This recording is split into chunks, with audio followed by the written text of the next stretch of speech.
Bonjour à tous, une vidéo sur l'arithmétique avec une série de 6 exercices corrigés. Vous avez ici les énoncés. Alors comme d'habitude, je vous conseille de mettre la vidéo sur pause et d'essayer de faire ces exercices tout seul avant de regarder la correction. C'est le meilleur moyen de bien vous entraîner et donc de bien vous préparer à un devoir. On y va pour la correction. Un petit rappel. Dans la description de la vidéo, vous avez des liens qui vous permettent d'accéder directement à la correction d'un exercice en particulier. Premier exercice, vrai ou faux? Alors, tous les multiples de 8 sont des multiples de 4. Prenons un nombre multiple de 8.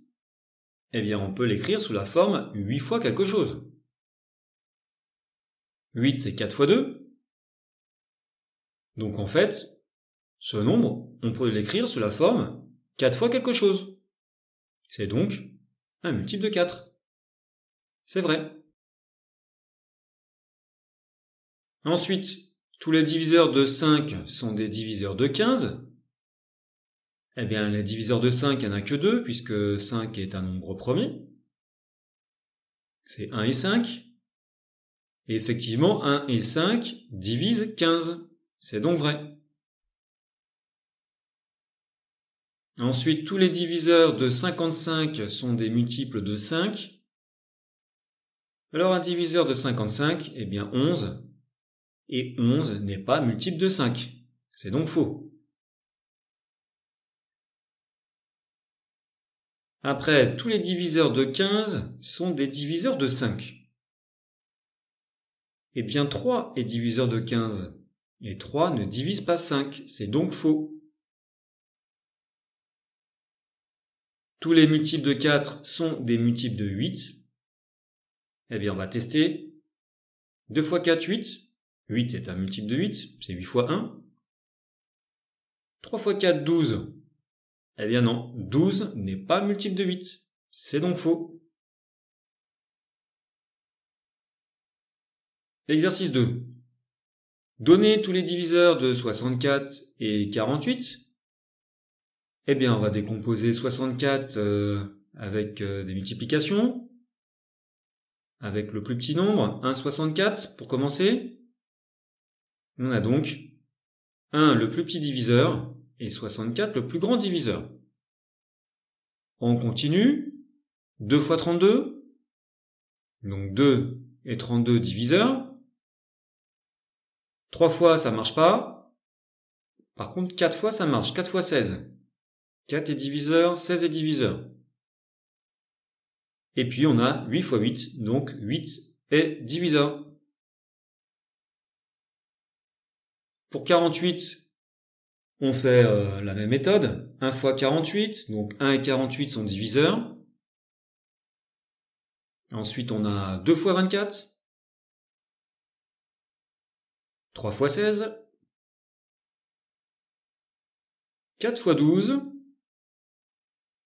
5 fois, ça marche pas. Et 6 fois 8.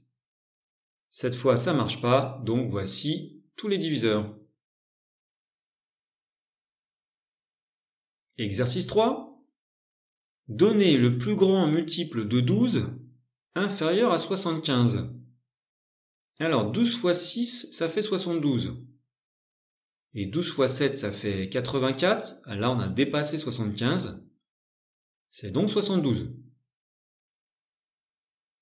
Le plus grand multiple de 36, inférieur à 100.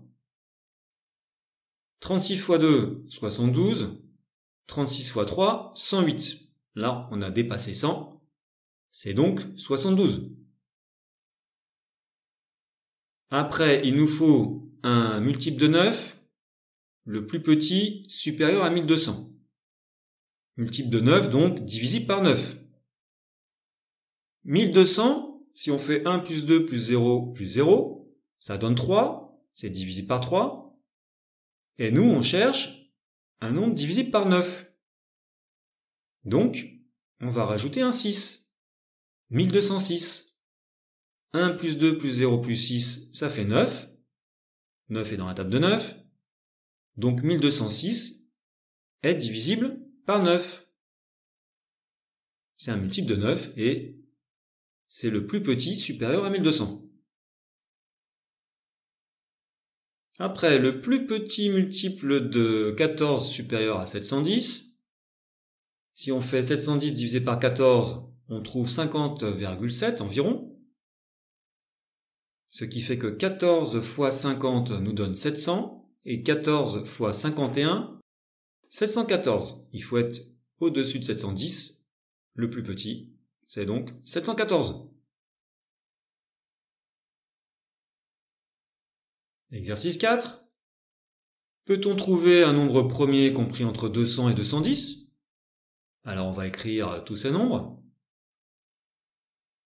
Donc si c'est un nombre premier, il ne doit pas être multiple de 2. Donc ce n'est pas un nombre pair, on va tous les éliminer. Ensuite, eh bien, il n'est pas multiple de 3 non plus. On enlève donc 201, puisque 201, si on additionne les chiffres, 2 plus 0 plus 1, ça fait 3. 201 est divisible par 3. Et puis, on élimine aussi 207. Alors, on élimine aussi les multiples de 5. Et il reste là 205. Et après, il faut tester. 203, eh bien, est dans la table de 7. 7 fois 29, donc éliminé. Et 209, eh bien, fallait aller encore un peu plus loin. C'est 11 fois 19, 209. Donc 209 éliminé aussi. Conclusion, aucun nombre premier entre 200 et 210. Exercice 5. Donnez la décomposition en nombre premier de 280. Alors le premier des nombres premiers, c'est 2. Est-ce que 280 est divisible par 2? Oui, c'est un nombre pair. Ça fait 140. On peut encore diviser par 2. 70. On peut encore diviser par 2. Ça fait 35. Le nombre premier suivant après 2, c'est 3. Et 35, on ne peut pas le diviser par 3. Le nombre premier suivant, c'est 5. 35, on peut le diviser par 5. Ça fait 7. Et 7 divisé par 7, ça fait 1. On a donc fait toutes les divisions pour aller de 280 à 1. Et si on résume, ça fait 2 fois 2 fois 2 fois 5 fois 7. Voilà la décomposition de 280 en nombre premier. Exercice 6. Alors on a un nombre de marches d'un escalier qui est compris entre 40 et 80. Voilà, il faut retrouver ce nombre avec les indications suivantes. Alors, première indication, si on compte les marches 5 par 5, eh bien, il en reste 4. Donc 5 par 5, c'est donc un multiple de 5. Il reste 4, on rajoute 4. Si on prend le plus petit multiple de 5 compris entre 40 et 80, ça sera 40. On rajoute le reste 4, ça fait 44. Information suivante, si on compte les marches 2 par 2, il reste une marche. Donc le nombre n'est pas un multiple de 2. C'est pas un nombre pair. On peut donc éliminer 44. Alors on revient sur les multiples de 5. Le suivant, c'est 45. On rajoute 4, le reste, ça fait 49. Et là, effectivement, si on compte 2 par 2, eh bien, il va rester une marche. Parce que 49, c'est 48 plus 1. Là, c'est bon. Troisième information, si on compte les marches 3 par 3, il en reste 2. Alors, 49, eh bien, c'est 3 fois 16, plus 1. Là, il reste 1, il ne reste pas 2. Donc, 49, éliminé. On continue les multiples de 5. 50, plus le reste 4, 54. 54 est pair, éliminé. On continue. 55 plus 4, ça fait 59. Si on compte 2 par 2, eh bien il va rester 1. 58 plus 1. Et si on compte 3 par 3, eh bien 59 c'est 3 fois 19 plus 2. Il reste donc bien 2 marches, si on compte 3 par 3. Toutes les conditions sont vérifiées. Le nombre que l'on cherchait, c'était 59. Voilà pour cette vidéo. Merci, bon courage à tous pour vos révisions et à bientôt.